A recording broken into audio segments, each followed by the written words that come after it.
Este podcast pertenece a la red Podcast SN.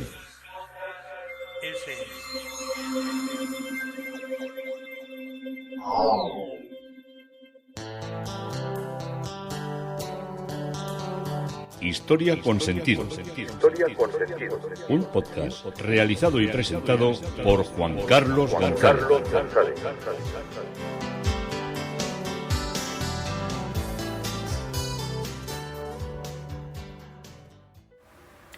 Un saludo a cuantas personas se acercan a través de las redes sociales, de Facebook, de Twitter, de mi página web Historia con Sentido.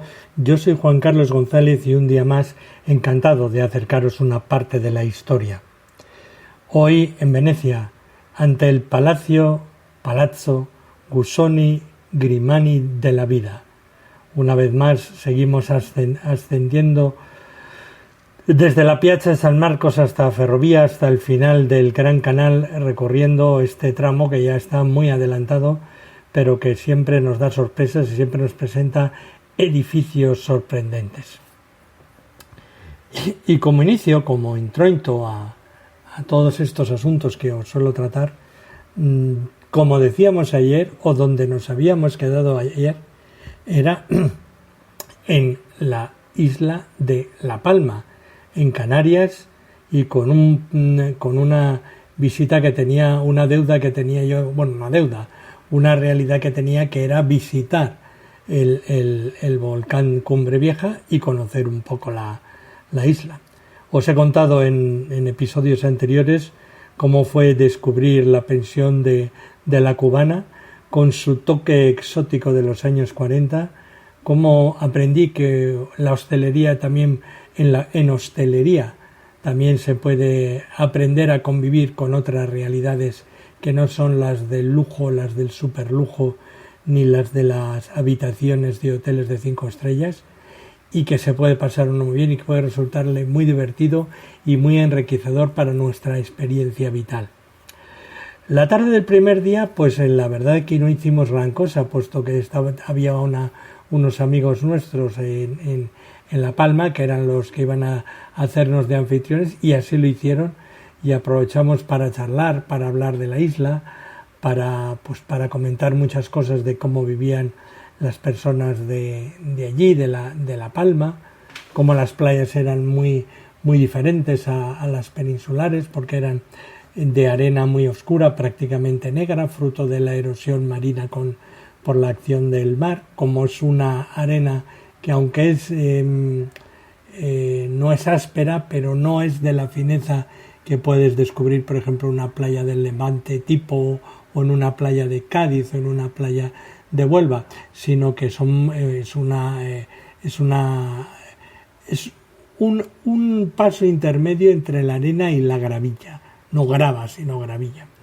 Entonces, como la gente, salvo los extranjeros, no suele tomar allí mucho el sol, porque al ser una isla pequeña está expuesta tanto al viento que si estás mucho rato en tomando el sol en la playa, te abrasas, o sea, te pones negro, te pones renegrío. Es una cuestión muy, muy insana para lo que es la piel.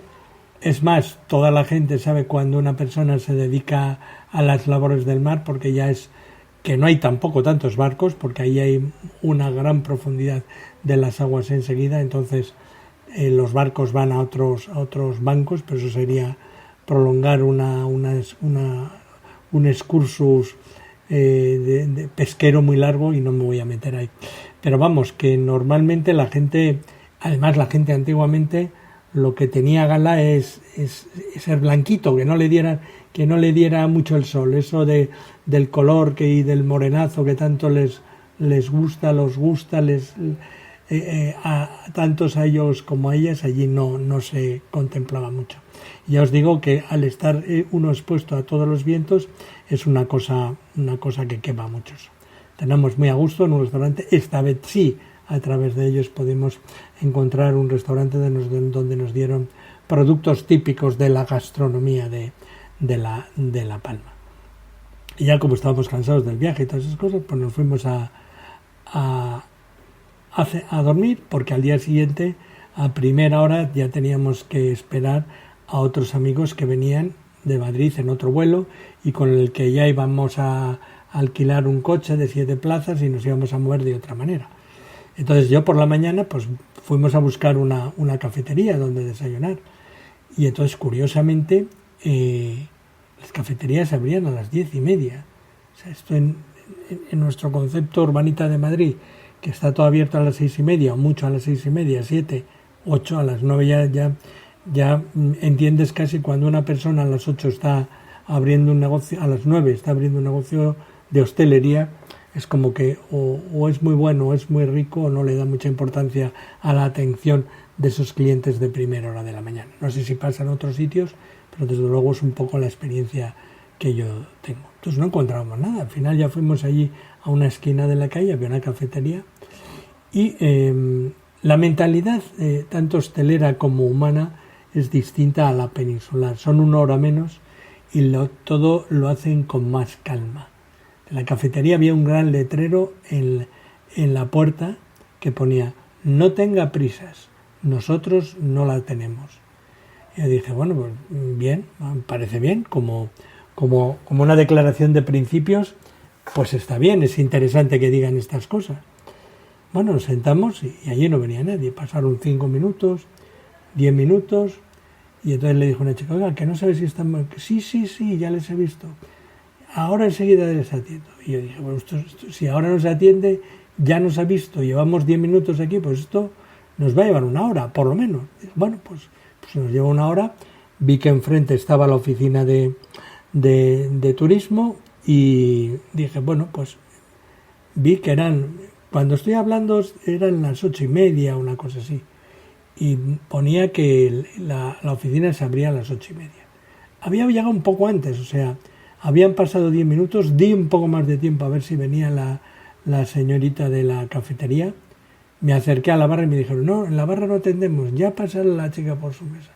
Yo me quedaba que no sabía dónde meterme con las prisas que tenemos siempre nosotros. Entonces, cuando había visto a las 8:30, porque estaba enfrente de la terraza donde estábamos, estaban pues poniendo unas esterillas y regando un poco el jardincito que había delante de la oficina de turismo, que es así como una especie de módulo de cristal, no muy grande, pero bien, digno.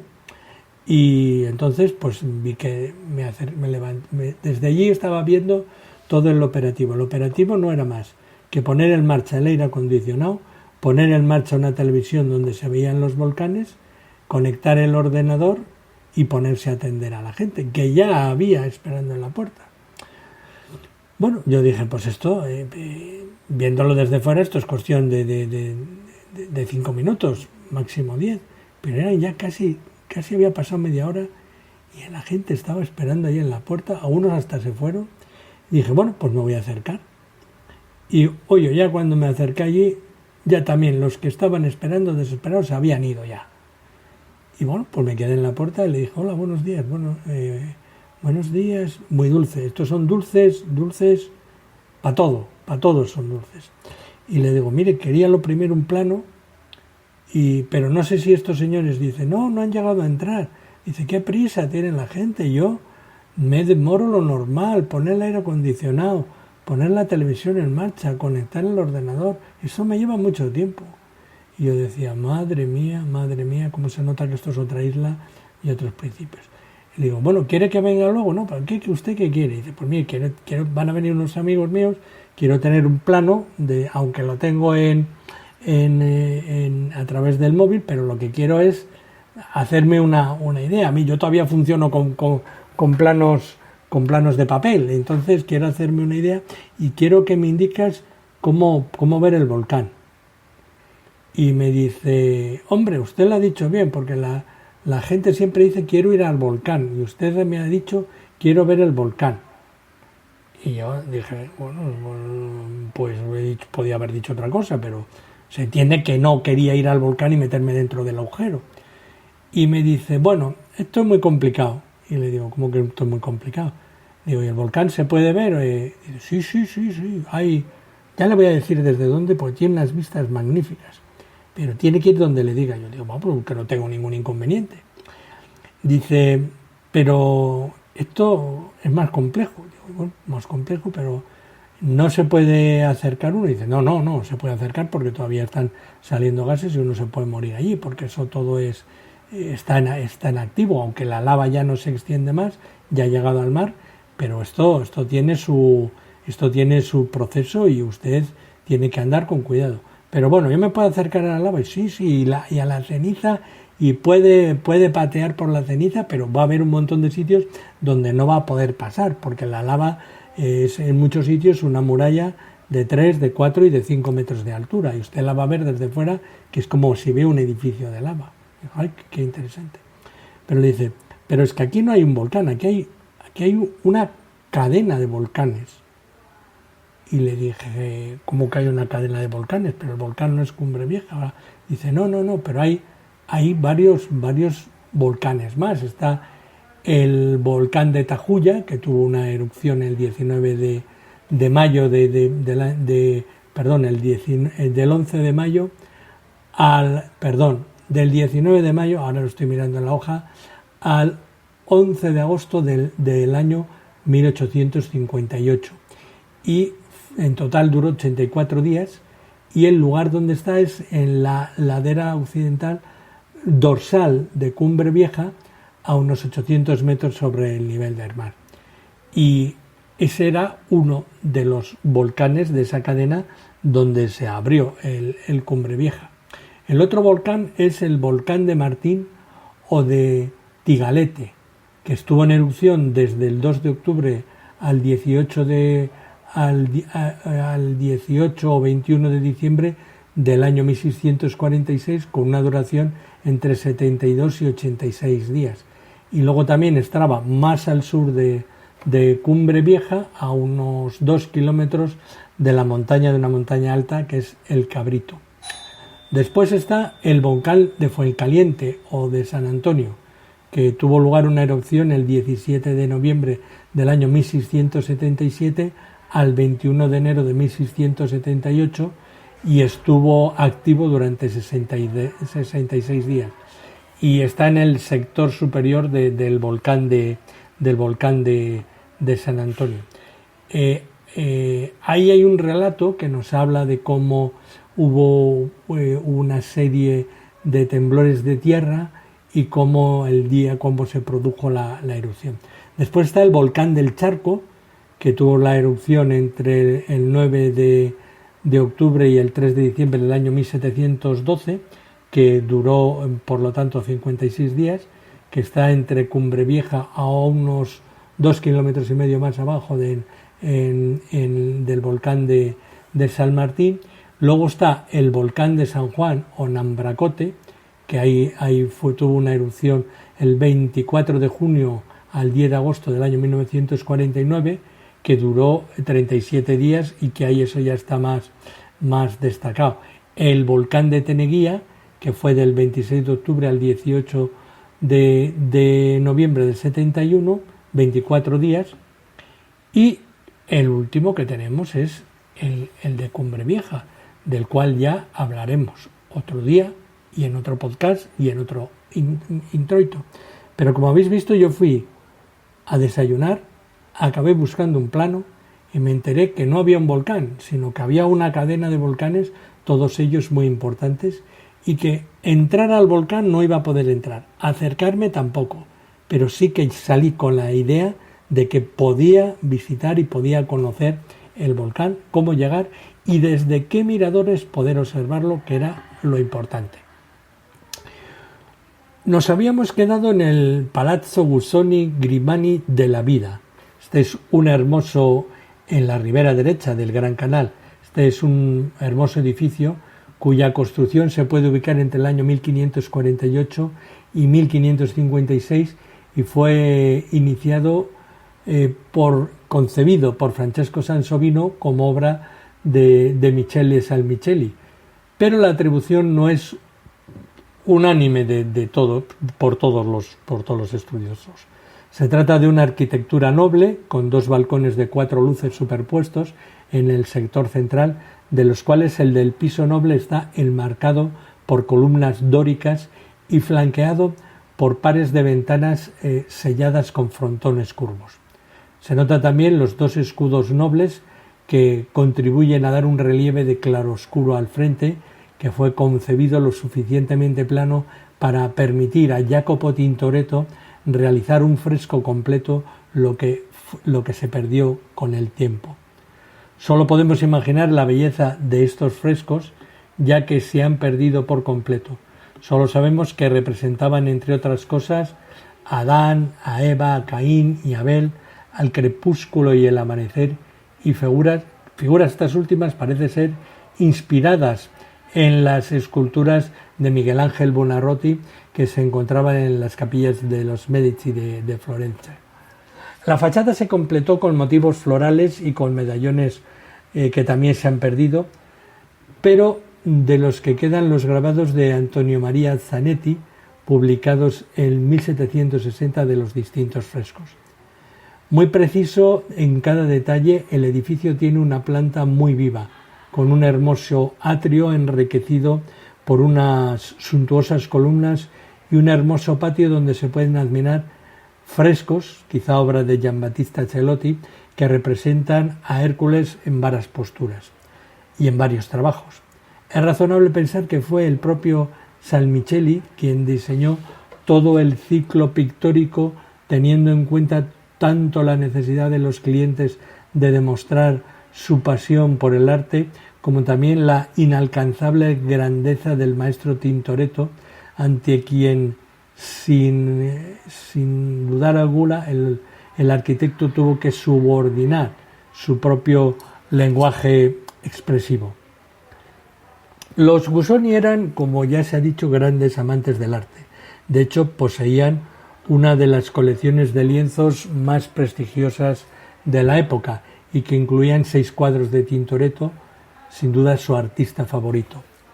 Mientras vivieron allí, el palacio se mantuvo en perfecto estado de funcionamiento, también porque se había instalado la Academia Délfica, también conocida como Gussonia, una institución cultural dedicada sobre todo al estudio de la elocuencia. Ciertamente el edificio, durante las épocas y durante las pocas décadas durante las cuales fue posible admirarlo en su totalidad, fue de una belleza y de una estética que es normal que allí se tratara y se trabajara la elocuencia, puesto que uno parecía encontrarse o ubicarse en un templo romano, en un ágora romano de la antigüedad clásica. Entre 1614 y 1618 el Palazzo Gusoni fue la residencia del diplomático inglés Sir Henry Wotton, consejero del Dux en ese momento, y también el autor de un número limitado de poemas y traducciones. Henry Wotton, 1560-1639, fue un poeta y diplomático inglés, nacido en el condado de Kent, estudió en la Universidad de Oxford entre 1584 y 1588 y alcanzó prominencia en la corte inglesa durante el reinado de la reina Isabel I de Inglaterra. Aunque hubo de exiliarse a Florencia a la caída del conde de Essex, de quien había sido secretario, con la llegada de los Estuardo sirvió a Jacobo I de Gran Bretaña como diplomático ante La Haya, Viena y Venecia.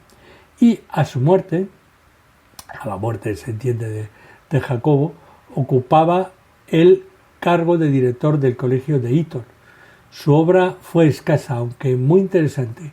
Como poeta, 15 de sus composiciones aparecen en un tratado que se llama Las Reliquias Botonianas, impresas en 1651, y tradujo al inglés los elementos de arquitectura de Vitruvio.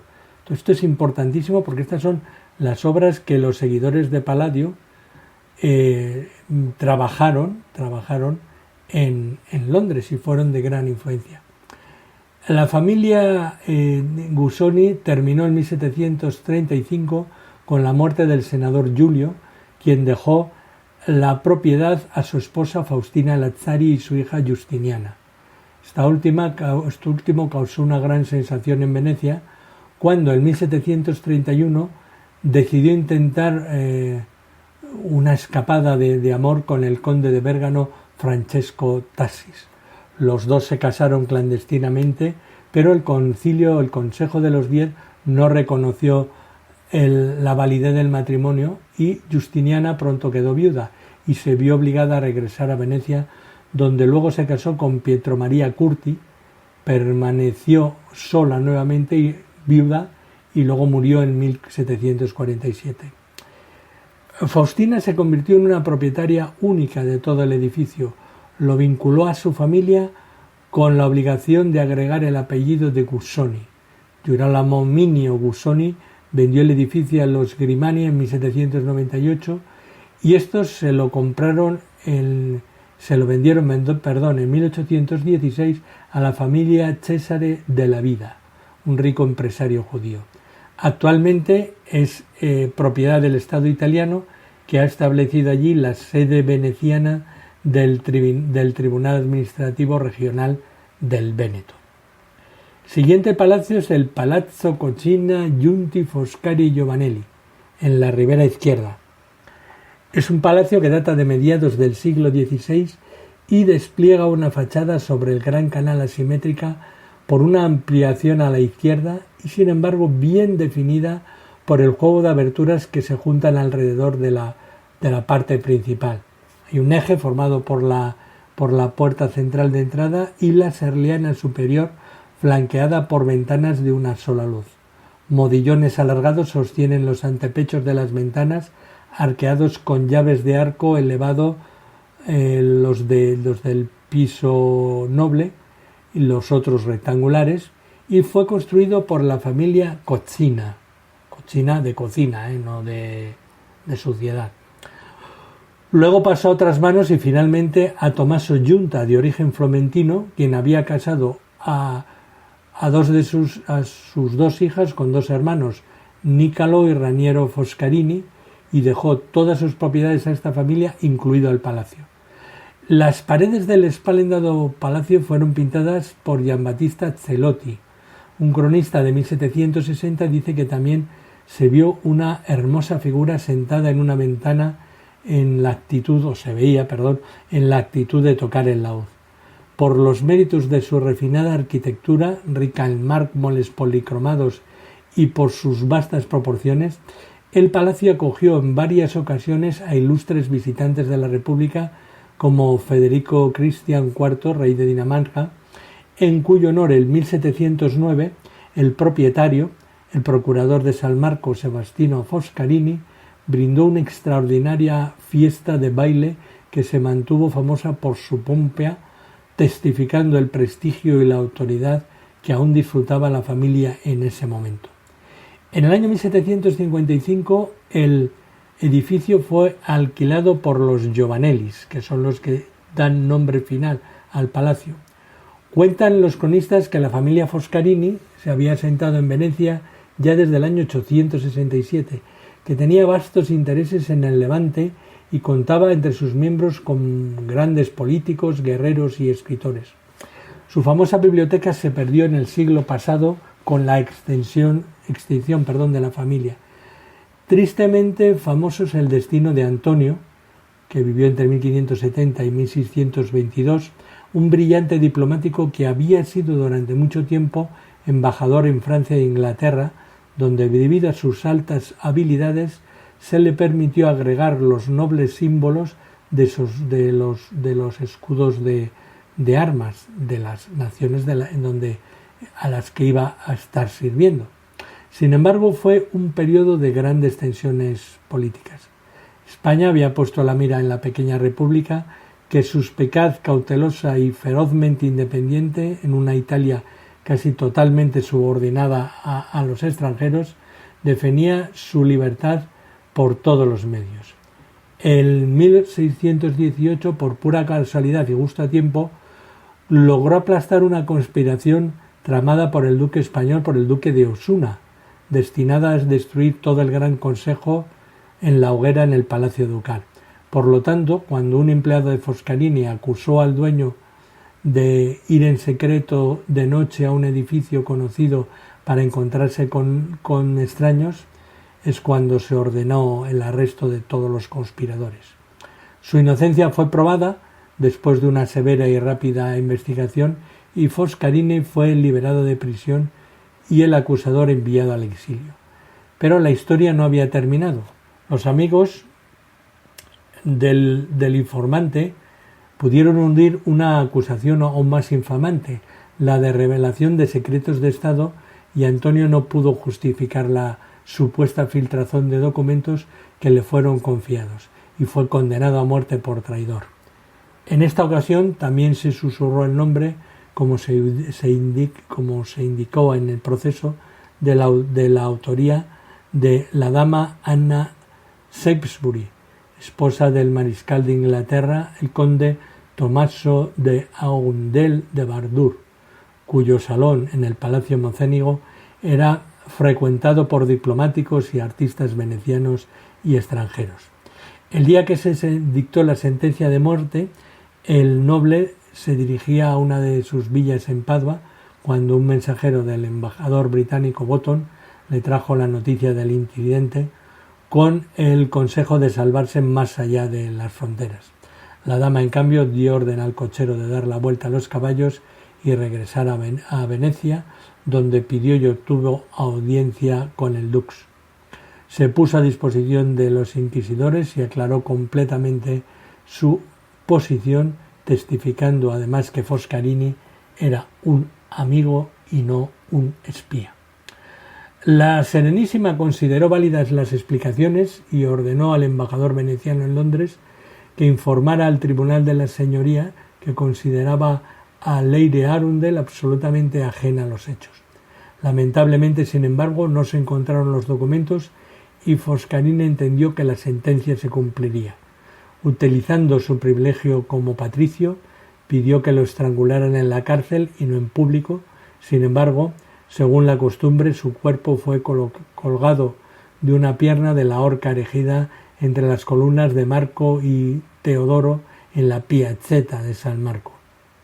No había pasado muchos meses después de esta tragedia cuando, tras el murmullo de la gente que pensaba que Antonio era incapaz de cometer semejante crimen, los inquisidores resucitaron el caso, lo revisaron atentamente, ordenaron la detención de 3 empleados de Foscarini y tuvieron la certeza de que lo habían hecho. Habían falsificado las pruebas contra su amo cuando los documentos fueron encontrados en la casa de uno de ellos. Los 3 fueron ejecutados y la memoria de Antonio fue solemnemente rehabilitada. El ayuntamiento declaró públicamente su error, hecho excepcional en aquellos tiempos. Luego entregó la copia original del decreto de rehabilitación a los 2 sobrinos de Foscarini y dio la máxima difusión a este decreto, enviándolo a todos los tribunales europeos.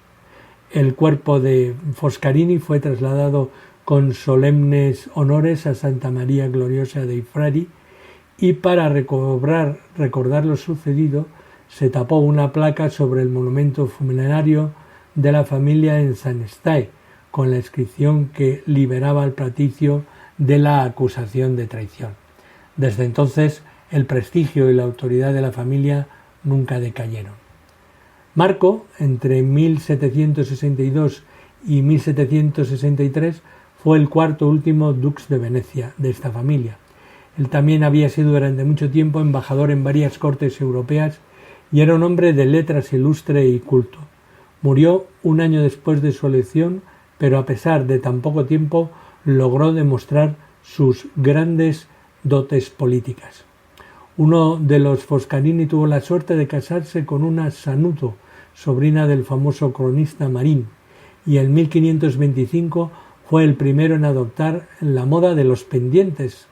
Esto disgustó al cronista, que nos dejó escrito que entre las mujeres que asistieron a la fiesta nupcial también estaba la hija de Felipe, que tiene un traje de los moros, tenía las orejas perforadas y con el anhelo del oro lucía unos zarcillos, una perla grande por banda, de modo que sólo ella lo use, y lo siento mucho porque es como muy poco estético para las venecianas. A pesar de su disgusto, la costumbre de los pendientes se extendió y echó raíces que duran hasta hoy. Y hasta aquí hemos llegado en ese recorrido iniciado en el Palazzo Busoni Grimani de la vida.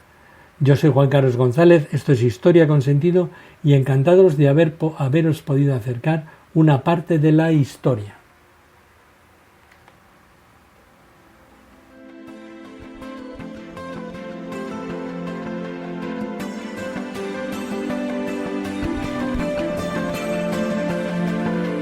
Hasta aquí un episodio más de Historia con Sentido.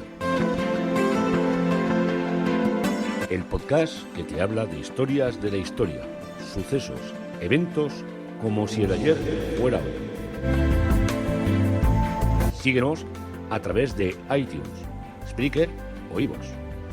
Contacta con nosotros por correo electrónico escribiendo a podcast@historiaconsentido.com. Nuestra web www.historiaconsentido.com. Y en Twitter nos encontrarás como @historiasentido.